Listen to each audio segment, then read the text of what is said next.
agenda.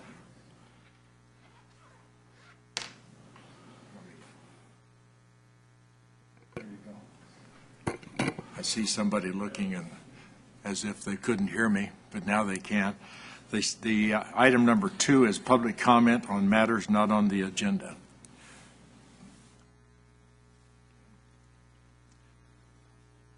Being none, item number 3, approval of the August the 8th, 2013 minutes. Somebody doesn't like the minutes. Well, no, they're doing some work in the hallway. I'd move approval of minutes. I'll second with a correction to the minutes on the second page. It was Don Pinocchio who voiced some concerns about the road alignment. Okay.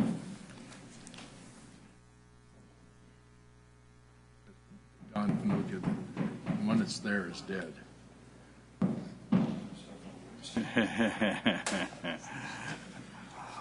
Move approval. As amended. As amended, they'd be approved. Review monthly year-to-date revenue and expenses, please. Morning, Mr. Chairman and members of the board. This cash flow report summarizes receipts and expenditures for the month of July 2013. It's the first report of fiscal year 2013-14. The starting balance was $5.3 million, and this is a figure that differs from the amount that I reported in June. It's related to the remaining debt service payments that were accrued for the last fiscal year. So it changed the ending balance by $530,000. So our starting balance this year is $5.3 million. Revenue received was $66,000, and that money is WSAFCA's or SAFCA's share of the application costs for the RFMP grant application. It was a 50-50 cost share. Expenditures for the month of July came in at $101,000. July is typically kind of a low spending month because contractors and consultants get their invoices in for the end of the fiscal year, so July is correspondingly a little bit slower. Most of the work was in the Southport project, closeout on the other EIP projects in the north area, the RFMP, and O&M distributions to RD 900, 537, and to the city. Since this is the first month of the new fiscal year, the year-to-date amounts match the month. And that's the end of the report for the month. I'll take any questions.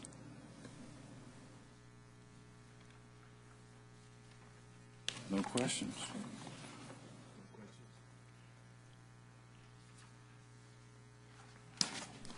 I need a motion to approve the item number 4, review of monthly year-to-date revenue and expenses. Second. Been moved and seconded. All those in favor say aye. Aye. The ayes have it. And we have nothing on our consent agenda today. West Sacramento Area Flood Control Association project updates. Morning, Mr. Denton, members of the board. Just highlight a few items that are in their monthly report. First up, under the finance section, staff is currently revising the WSAFCA's cash flow model as the Southport project progresses towards the 90% design milestone. At that level, project costs are a little more adequately developed. So we're looking at our cash flow relative to the Southport project as well as the entire West Slip. Where do we go from here post Southport? So we're working on various funding strategies and opportunities as we move forward. One of our goals, obviously, is the preservation of our resources for future projects and the ability to act on any strategic opportunities, other grant or funding opportunities that may arise. And then also reducing our need to borrow, whether that be through bonding and to avoid the costs associated with having to borrow. So with that in mind, we're looking at several different alternatives, such as pay-as-you-go, using cash on hand to be able to fund our project, bonding against the current assessment, and then also we're looking at other opportunities for funding like lines of credit such as the iBank, which is another way of getting cash up front, but only when needed, as different from a bonding where we would get the money up front and then immediately start paying debt service payments. So we will be moving that process forward and expect to come back to the board somewhere around the end of the year, maybe the first of the next calendar year, with a report on what the cash flow of the West Slip looks like. For the Southport project, on the environmental side, Core Division still is reviewing response to comments from the district. We're expecting resolution or at least feedback from that review by the end of this week, hopefully, or early next week. The original target for release of the environmental documents for public review was September 27th. That is likely going to slip by about a week to October 4th. On other environmental permits, Section 404 and Section 10 permits, our applications are complete, and we anticipate approval of those by the Corps in 2014 after we've completed the the NEPA process for environmental impact statement.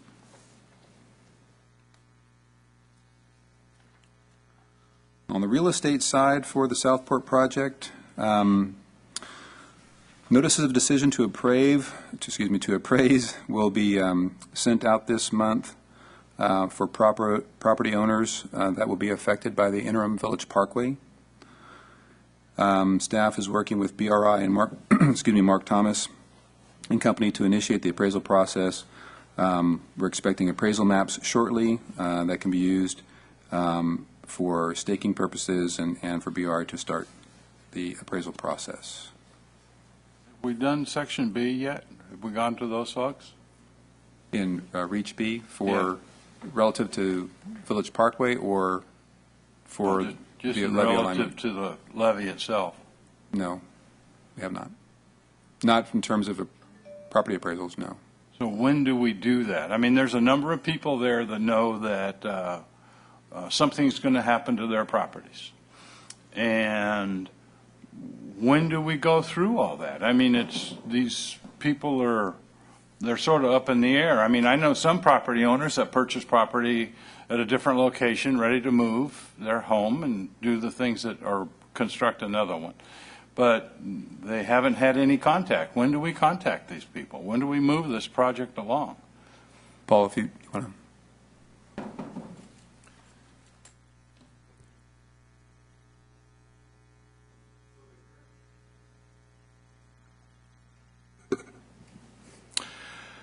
The current effort for real estate is to secure the properties that we need to be able to begin construction on Village Parkway next year.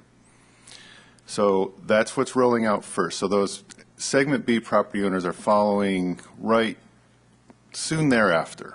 But the emphasis right now from our perspective is to try to get the necessary acquisitions to be able to go to construction next year on Village Parkway. But the Segment B, some of the property owners in Segment B, which will be affected by the access route and by the interim Village Parkway, will also be contacted. The list right now is approximately 20 properties, and I would say somewhere in the order of a half a dozen are in Segment B. Well, I guess it's just frustrating that property owners that know they're going to be affected because of the realignment,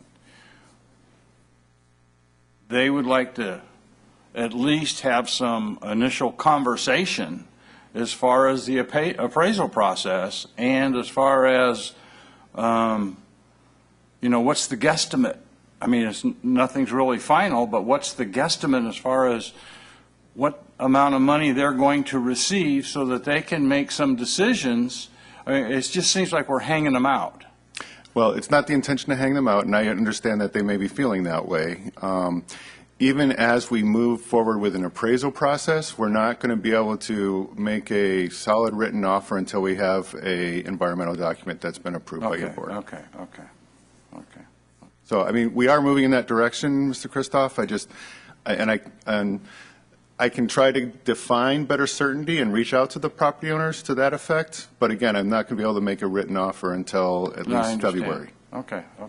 I mean, I guess I'd like to see some kind of an effort made to raise their comfort level that, we're moving on these things, but we do have this environmental document that we need to make sure is completed prior to making any firm kinds of offers. But, folks, that environmental document just takes a lot of time to get done. And so.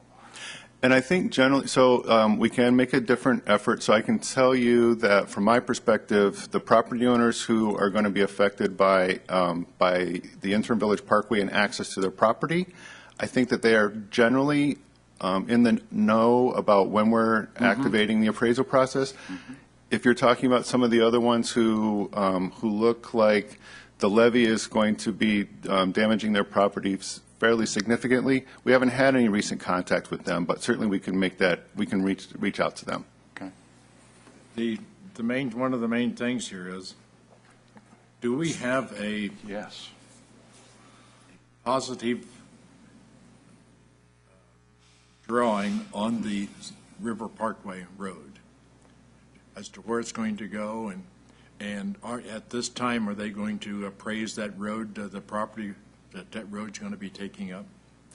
The answer to the first question is that we've been working diligently with HDR to try to finalize the line work for the Village Parkway and what the extent of the right-of-way is. We're hoping to have something to be able to provide to Mark Thomas to produce the appraisal maps within the next week. So that's the answer to your first question. The answer to your second question is yes, absolutely. You will be doing the appraisal work then for the road? That's right. Okay. Thank you.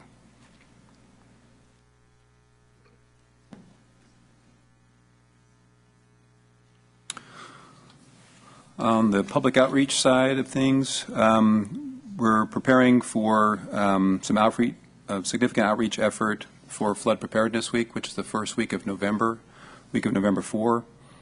That week, there will be a number of events that will take place with community leaders, informational mailers, a newsletter that will go out this fall, and will also contain some information about Flood Preparedness Week and the activities. And we're also going to be working with businesses as well as the school district as part of that effort as well. On the general reevaluation report, we continue to meet with CORE frequently, as well as CORE leadership, and also engaging the efforts of our legislators in Congress.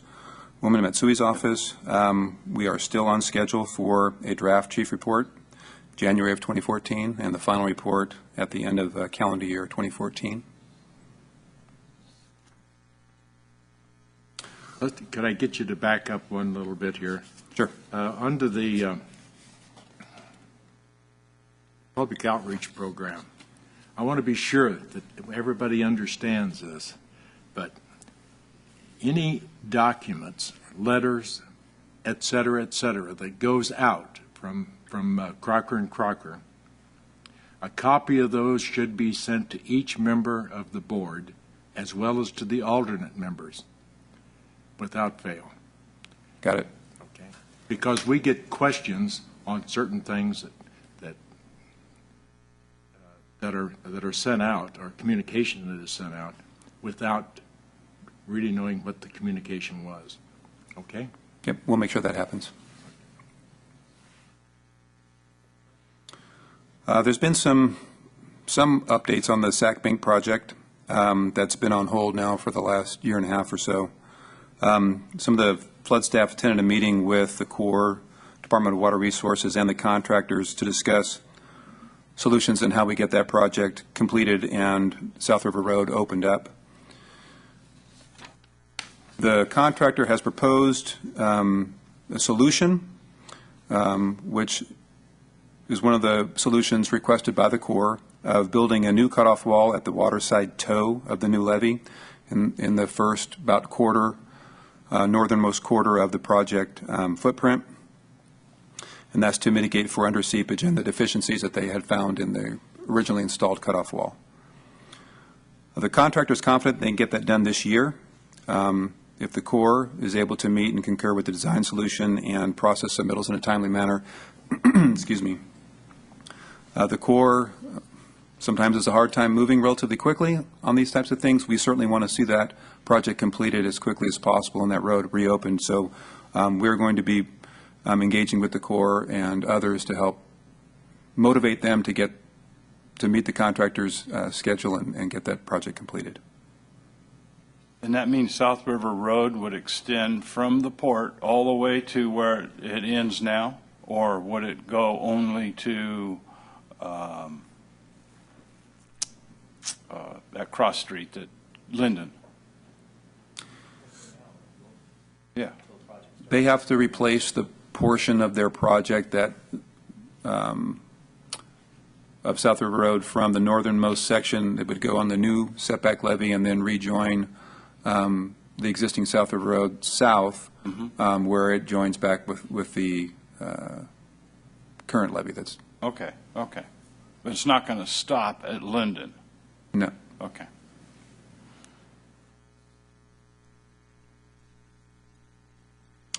On the emergency preparedness side, just as a reminder that we had submitted in a grant application to the statewide grant application to DWR, for which we received notice of intent to award.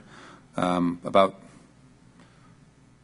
2 out of the 3 items that we had requested on the grant, one of the items that we had requested was emergency evacuation notification signs. That part of the grant application was denied for lack of a better reason, but they're intending to fund the rest to develop flood emergency response plan and flood inundation maps and other things like that. But there's a second grant that's coming out now. The application is due at the end of this month, or September 23rd, and that's a Delta grant, again under DWR. And we're working with the County Office of Emergency Services to submit a countywide grant application that does include our evacuation signs. So we're hoping that through the second grant application that part of our project will get awarded. And that pretty much concludes summary of what I believe are the highlights. I'd be happy to answer any of the questions on any of the other information in the report. Yeah, going back to your first one on the finance, one of the options is going to be bonding against the assessment.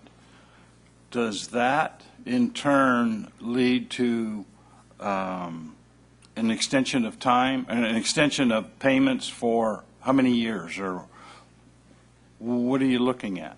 Well, if we bonded against the remaining capacity on the assessment, we would, if we did a 20-year bond or 30-year bond, we'd be looking at payments for that duration for that balance. We would still have the same terms on the bonds that were previously issued.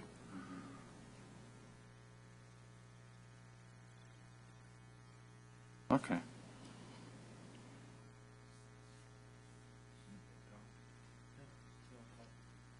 I'm fine. Thank you very much. Next item is informational items.